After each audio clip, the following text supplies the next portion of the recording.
We are going to record this session, so feel free to ask questions. It always adds to the richness of the session. This is the famous Beverly Hills Supper Club fire, where I guess 170 plus people were killed. 165 died. There are tons of documentation out there. Some on YouTube. I watched a few films there, which were horrifying. And I even had people over last night. Just casual, friends, and we were sitting around talking, and this topic came up, and they had seen the fire. And she said the doors opened inside, as opposed to, inside out, outside in? Right. And so when the people piled up to the doors, they couldn't get out. They were all stuck all the way up to the top. And when the firefighters opened up the doors, I guess they were pulling them off, and some were dead and some were alive. It's just insane. So we are modeling this entire configuration in Blender, and then we're going to bring that into Papervision.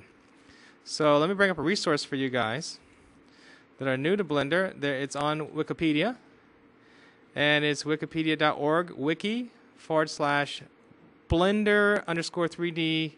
It's hard to see the entire thing there. Let me open this up a little bit. There it is. Blender_3D :noob_2_pro, and this is also listed on my book's blog as well. So it's a great tutorial, probably one of the best I've seen on Blender so far. And I just want to talk about building websites for a moment. One of the biggest problems I think people do, and this is really the workflow you want to follow when you're building a website, especially for me, is you want some type of proof of principle so you can sell your product. Okay, so here it is. Here's the proof of principle. But then after that, you go back to your office or your lab or your workplace. You want to start building the database first. You got to really concentrate on the data side. And once you build that data side, then in conjunction, you want to build the website up. Now, so many people build all the website and say, we're going to add the data at the end. And that can be horrendously difficult depending on how the data is structured. I just went through the same process where I built this huge website. And at the end, they wanted to stick the database in, and it had to be rebuilt. And it was a nightmare. Probably added, 2 times the amount of work that had to be done. So you really want to concentrate on that data side.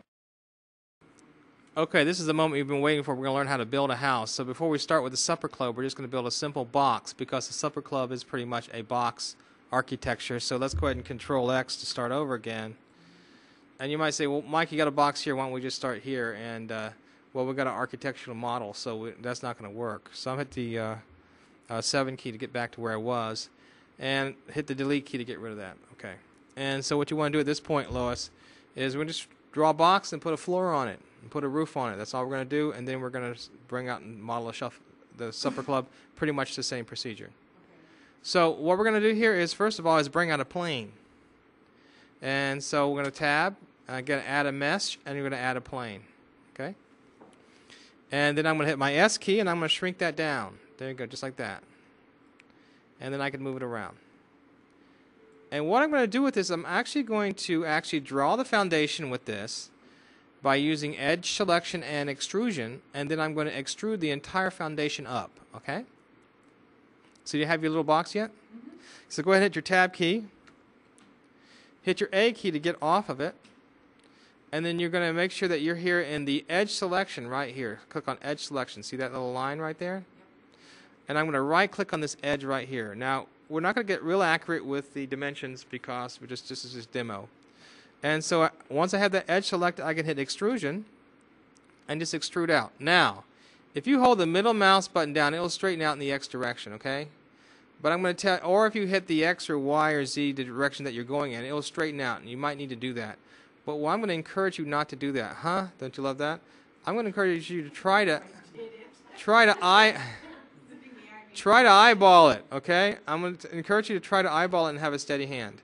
And the reason I'm saying that is because once you get into these more complex drawings, it's going to save you a lot of time instead of hitting these keys. All right? And if you can do it, you can't get that good at it. So I got that straight. I'm going to hit extrusion again, and then extrude it out to make a little side right there. And I'm done. Now, you could hit that middle mouse. That will help you there. But when you do the other direction, you have to hit one of the keys, and that's not going to work too well. So now I'm done with that part. So I'm going to come along here, and I'm going to right-click on that edge right there. You see that? I'm going to hit the E key, and I'm going to extrude it up. And then I'm going to hit extrusion again and make a little square right there. I'm going to right-click on that side, and I'm going to hit the E key again and extrude it over. And now I don't know where to go. I'm lost. Okay? So one way to solve this problem is, let's right-click. There's another command. Get this, yet one more thing to learn, Lois. And there's a little magnet here. You see that little magnet? Right here on the screen. That is the snap tool. It even says snap tool. So when you hit the control key, it'll snap. So I'm going to hit that, and it snaps. Now what is supposed to happen is when I come along here, it's supposed to see that vertice right there at the bottom and snap to it when I hold the control key down. And it's not doing that. Isn't that bad? So what I'm going to need to do is come closer to it. Oh, it snapped. Now I probably need to change some parameters, but we're just going to work with this right now. And where did it snap? It snapped. I want to see where it snapped at. See, there's an XY at the bottom. It snapped at -74.017. You see that? Yes. So I'm going to let go of it, bring it back up here, and drag this out to where?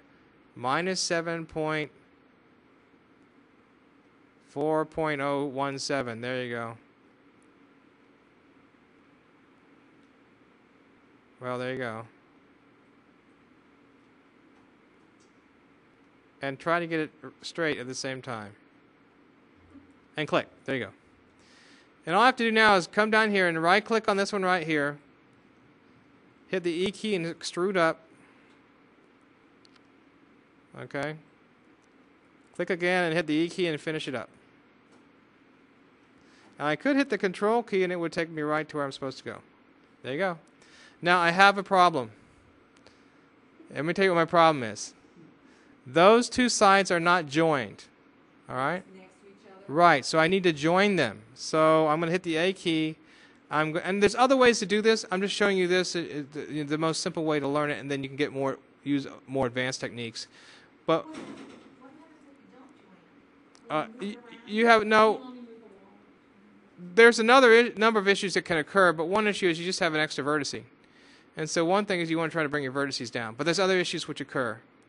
But there's a crack in your wall. Nobody, even if you don't see it, mentally you know it's there and you can't handle it. So come along here and go ahead and hit the B key once again. You're going to select, and you should be in vertice selection mode. And if you're not, let's go to vertice selection mode right there. Hit the B key and select that first set of vertices. You see that? And then what are you going to do, Lois? Hit the W key and merge it. And it says, hey, I'm throwing out a vertice. And I'm going to hit the A key to get off of that. And I'm going to hit the B key. And I'm going to come along here. And I'm going to select those. And hit the W key. And I'm going to merge it. Okay, and so I'm done. And if I hit the center mouse button, I can rotate it around. And that's what I have. I've drawn my foundation. So building in Blender is like building a real house. You've got to lay down foundation first. And then what I'm going to do, I'm just going to select all that and I'm going to extrude it up. So I can come along here to edge mode or polygon mode. And I hit the A key. And I can hit the E key and I can extrude up my house. I was supposed to. There you go. Ta-da! And there's my house. Okay? And if you had not joined your vertices, would you only extruded that one wall? no, they would have all extruded. Oh, okay. But I still have that crack, and that can cause me trouble. I just wondered if it meant you were only working on one at a time. Right. I think these are good questions. But you can imagine, like, for example, imagine that you're building a character, like you're modeling a character. Right. You really don't want him cracked, and if you're trying to animate him, then that crack's going to go back and forth, as opposed to like the crotch is typically where you need to seal everything up. And you laughing at me, Tor. Yes, the zipper needs to be zipped, okay? And if it's not, it doesn't look pretty, okay? Everything falls out. Yeah, you're taking it to the next level here, Tor. Okay, so what I need to do here is I want to put a bottom on this thing, okay? So I'm flipping around to the bottom, and what I'm going to do is go back to vertex mode. I'm going to select 4 vertices. Let me make sure. Oh, I'm in edge mode. Let's go to vertice mode, and hit A to get off of that. Select 4 vertices. 1, and hit your shift key. Click. 2, 3, 4, and then if I hit the F key, it'll create a face. So I hit. Shift plus F before. Yes, but no, this is different. I hit F key, and there's my face. And so I just built the the top of the house, and I mean the bottom of the house. Now I'm going to build the top, so I'm going to hit A key to get off of those. I'm going to right click. I'm going to shift and hold that down, click, click, and click. And sometimes I get my clicks wrong. When I do, I have to go back and redo it. So I hit the F key again, and there's the top. Because this supper club is a square building just like this is absolutely all there is to building this supper club.